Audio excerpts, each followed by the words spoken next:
first thing we'll look at is, why would you call a timeout? There's some different reasons. And I think there's no right or wrong. Sometimes it's a gut feel, but, some simple things to look for. One, you might, the opposition's on a bit of a run. They've scored a few baskets in a row. You can feel that the game's slipping away. You want to stop the momentum.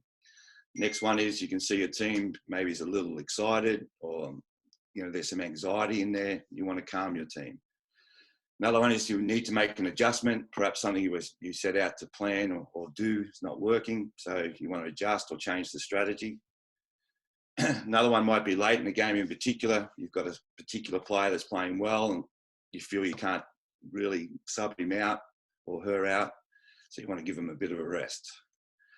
Next one might be to set up a play. You might have a ball on the baseline with limited time on the shot clock or on the sideline. Might be end of a quarter, end of a game, etc. So you get time to set up a play. Another one might be just to organise your team. They might be a bit disorganised. What's going on the floor? You might want to increase the energy. Sometimes the team comes out a little flat, so increasing the energy, and that might be a time where your body language needs to be very positive and very upbeat.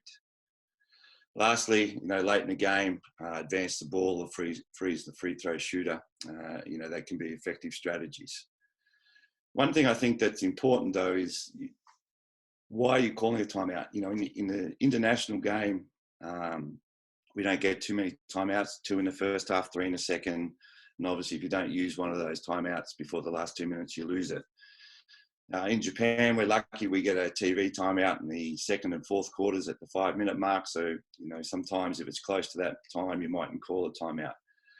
But I think there's 2 main things you want to look at and ask. One, do I need to call the timeout, or can I fix it from the sideline?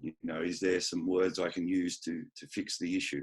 Whether it be maybe the way you're defending a pick and roll situation or whatever, or low post, you might be able to just fix it with a quick word without trying to waste a timeout. Second one is, can you fix the problem with a substitution? Is it just one person?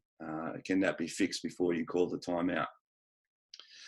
But most importantly, I think, is you don't want to waste your timeout, okay? And you want to be careful not to overreact, because is the team playing to your game plan? And sometimes teams just hit tough shots, or they'll make a good play, and you don't want to just quickly jump in and call a timeout.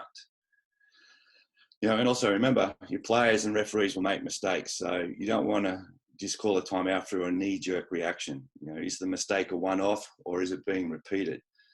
These are the types of things you've got to quickly ask yourself. And then that's also where you can use your assistant coaches, if you have one or two or whatever. You can ask them, do you think we need to call a timeout? Is it something we can fix?